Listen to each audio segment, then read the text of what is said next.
So today nakabaklas na yung gulong ko sa harap.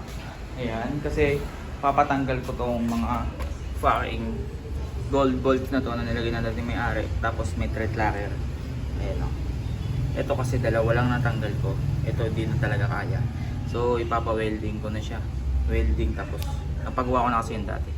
So tinakpan ko lang to para hindi masyadong marami yung talsik. Tadaling ko na siya sa paggawaan.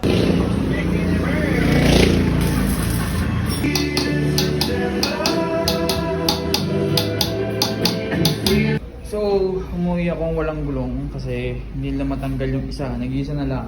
And alas 5 na. Parang ilang oras kami doon. Siguro dalawa. Pero hindi na matanggal. So, inuwi ko muna tong disc. Tapos, re-repaint ko muna to. Ayan o.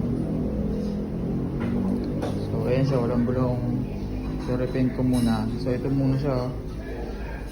Tapos, lilihain ko na. So, ito na siya. Linander ko lang na. Pamilihan. Ganda. Problema ko, wala akong buffing soap. Bawal na sana siya ng ganyan ang palinis.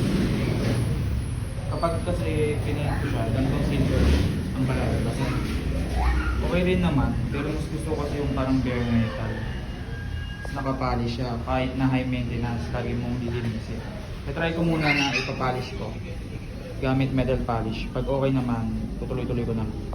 So, nakapag-decisionan ko, paint na lang siya. So, yan.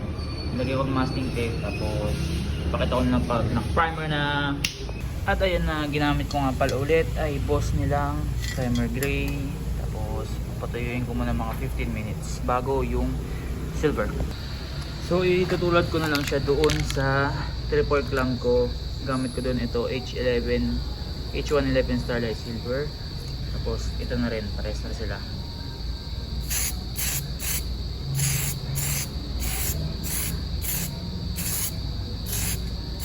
So baka i-bash nyo ako, bakit hindi ko tinakpan yung disc. Hindi ko rin alam. Tinamad na ako eh, ano yun lang, kuskusin mo lang pagtapos. Pero ito siya. Ayan na siya guys. Habang pinapatuyo ko, yan yung Starlight Silver. So nadamay na to, pero linisin ko na lang yan. So ngayon, tuyo na siya after 20 minutes. At ito na ang aking clear top ko. Boss nila. Tapos, ayan na siya. Naki-coat na siya. So since wala rin naman yung mags, so bukas ko na to tutuloy. Kasi tapos naman na siya. So ito na yung, ayan, hirap na hirap silang tanggalin guys. Nagpulbos yung tawag dito. Ito yung isa dito, sobrang nagpulbos na. Kaya maraming tama, marami pa akong aayusin. At ire-repaint ko na rin to, rekta lang. So ang gagamitin ko yung Starlight Silver pa rin, para pare-pareho silang Starlight Silver. Ito Starlight Silver to. Tapos yung disc, sinundrahan ko din Starlight Silver. So una kong gagawin dito, liha muna. So ipapakita ko lang rin pala kung ano yung tsura niya bago ko siya i-repaint at ayusin, no? Ayun yung mga bako-bako, bulutong, talagang luma at napabayaan na to. Sayang, no? Racing boy pa naman. So papakita ko na lang yung next step na. Ito lang yung before nya.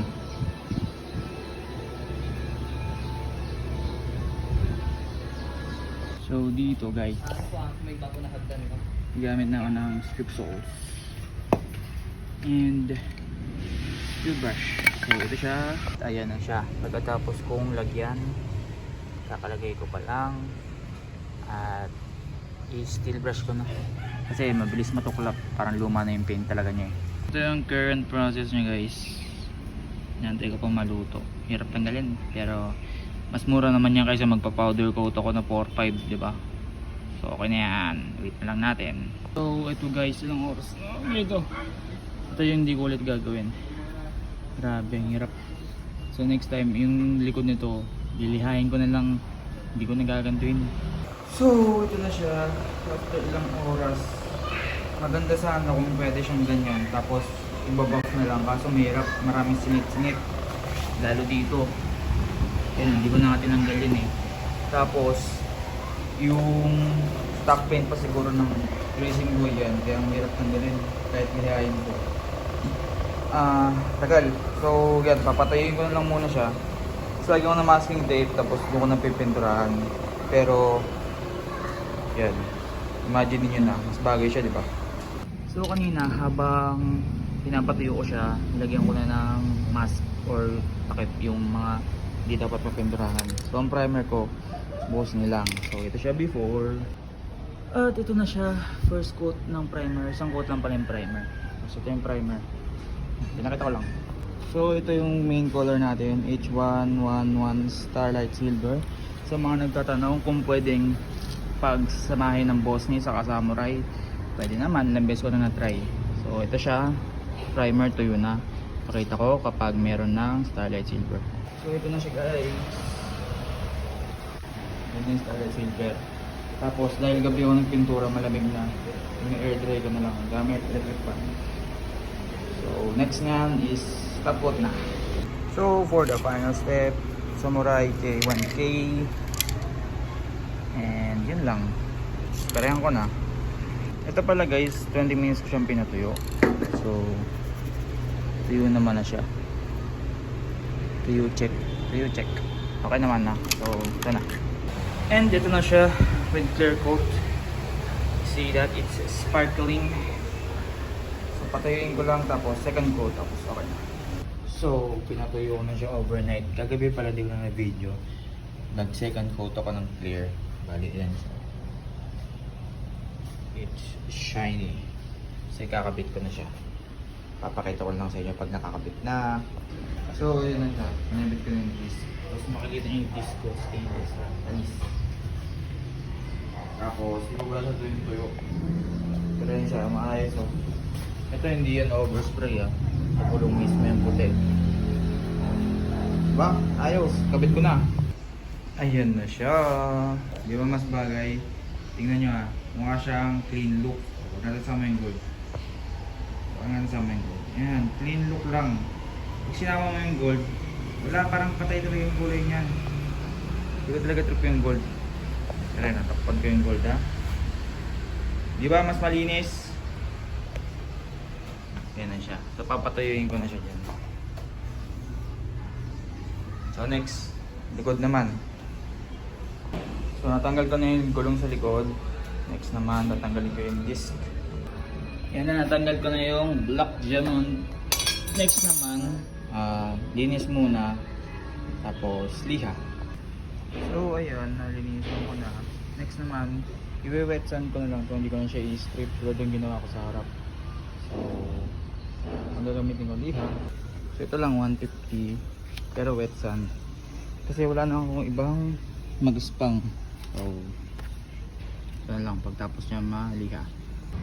So ayan na, kita nyo, next silver siya, natanggal na yung gold. Kasi ito yung mga tama. Niliha ko talaga. Tapos mag-spang naman na siya. Pero kailangan ko sabunin to ng maigi. Kasi pag may natira dyan na grasa or ano, na hindi natanggal, hindi kakapit yung pintura. Kaya sasabunin ko muna siya. So ang ginagamit ko kadalasan pag ganito, dishwashing liquid. Kasi dishwashing, madali siyang banlawan. Kasi kapag baretang ginamit mo, mahirap banlawan yun, di ba kumakapit. So ito yung ginagamit ko. At ayan na siya, sabunan na. Tapos banlaw na lang. So ito naman para mabilis matuyo.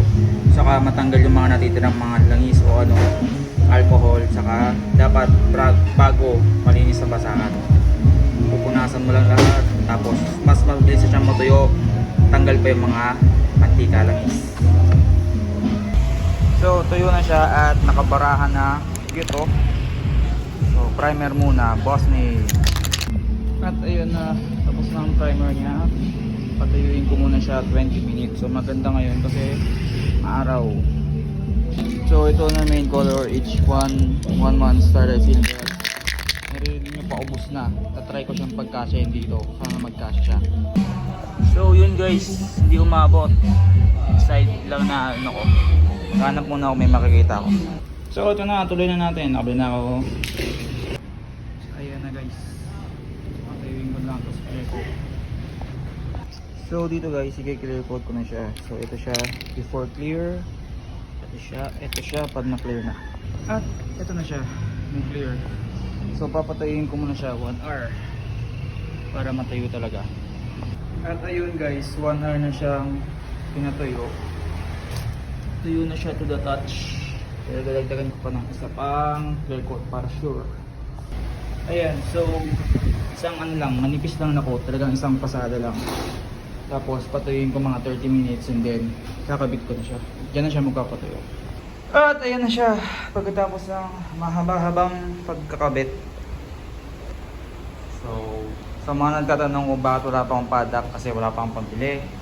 Anyway, ayan na siya. Mas maganda na siyang tignan kesa yung gold. No? So, yun lang. Thanks for watching. See you on the next video.